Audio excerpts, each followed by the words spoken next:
Merci Madame la Présidente. Donc, à mon tour, je vais présenter les données préliminaires sur la reproduction de la cigogne blanche dans l'écocomplexes de Guerbes-Naja, qui est situé dans le nord-est algérien. Donc, l'écocomplexe de zone humide de Guerbes-Naja, c'est un grand écocomplexe qui a été classé dans le site Ramsar à partir du mois de février 2001. Donc, grâce à ce classement, le site, il a, si vous voulez, une grande diversité écologique caractérisée par les différents écosystèmes entre les garas, les rivières, les retenues d'eau, etc. Donc, à la base de cette grande diversité écologique, s'ajoute une grande diversité faune spécifique, notamment on trouve les oiseaux aquatiques.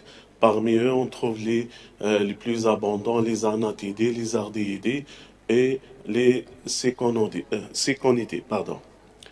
Donc, dans cette région, donc, en dehors des anatidés qui sont considérés les plus abondants, on trouve aussi la cigogne blanche qui a été observée dans différents endroits de la zone, notamment dans le village Gerbez, la commune de Ben Azouz, le Zawiya village, la commune de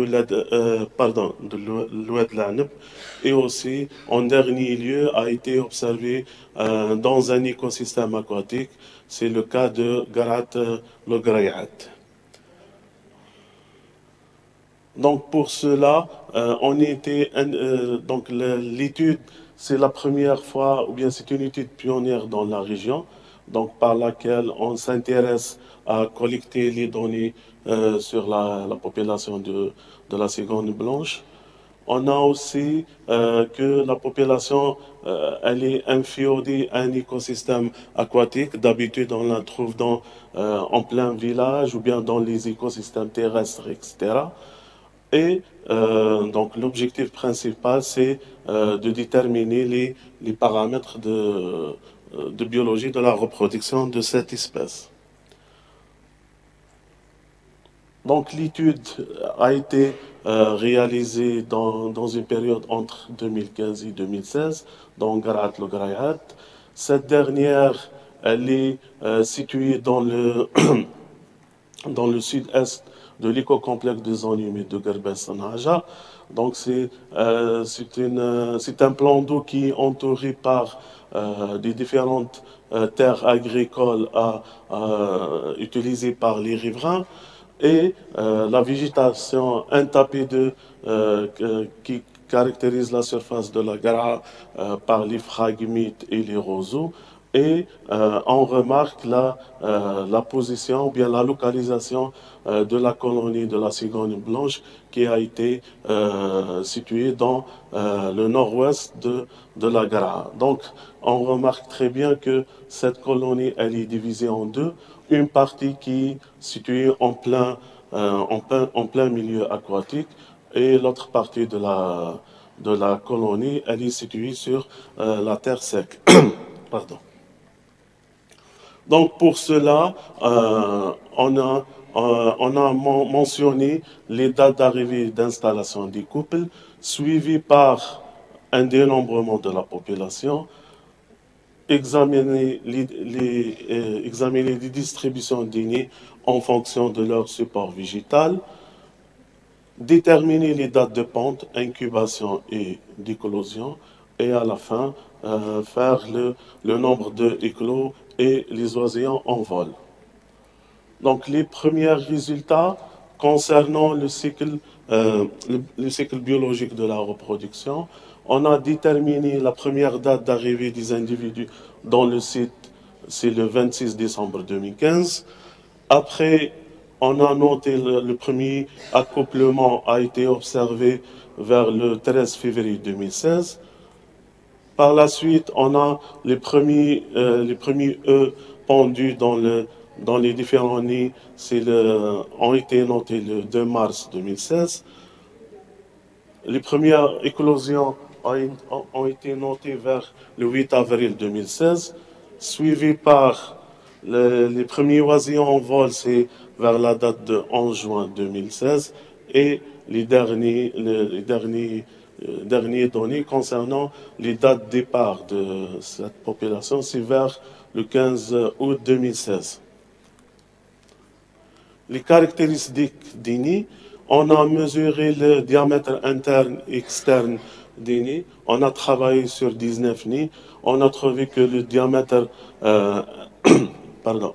externe est de l'ordre de 1,66 mètres et le diamètre interne est de 0,38 mètres. Pour la longueur et la largeur des œufs, la longueur moyenne est donnée de 77,39 mm et la largeur, elle est de l'ordre de 56,23 millimètres. Pour les profondeurs des nids, on a trouvé la profondeur maximale est de 9 cm, suivie par la profondeur minimale, elle est de l'ordre de 3,5 cm, et la profondeur moyenne, elle est de 6,47 cm. On a travaillé sur 18 nids.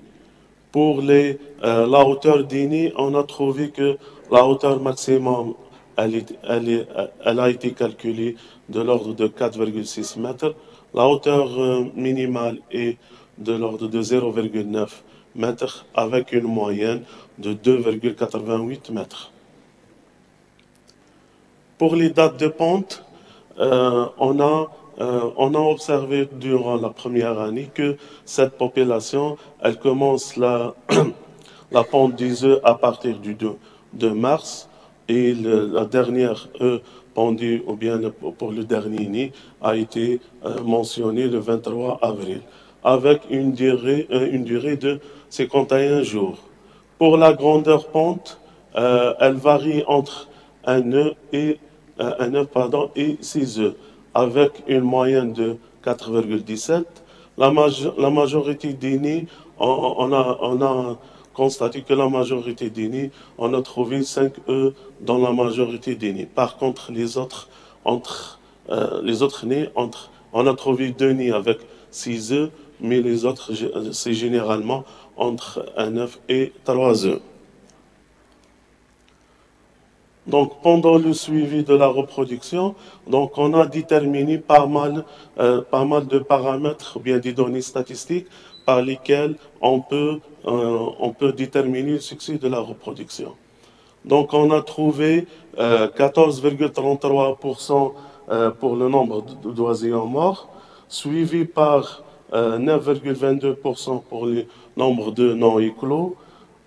On a trouvé aussi 9,21% pour le nombre d'oisillons manquants et 7,17% pour le nombre de perdus et à la fin 3,7% pour le nombre de nombre de cassés.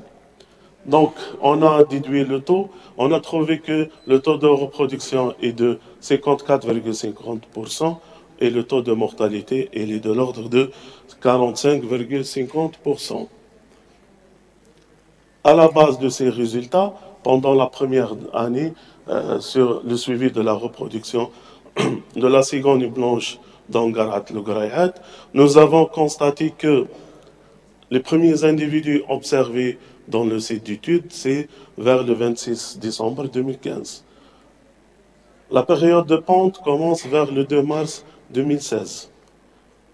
La durée de ponte est étalée entre le 2 mars et le 23 avril, soit une période de 51 jours. La grandeur de ponte varie entre 1 œuf et 6 œufs, avec une moyenne de 4,17 œufs. Le succès de la reproduction est de 54,50% et le taux de mortalité est calculé de 45,50%. Sur ce, je vous remercie pour votre attention.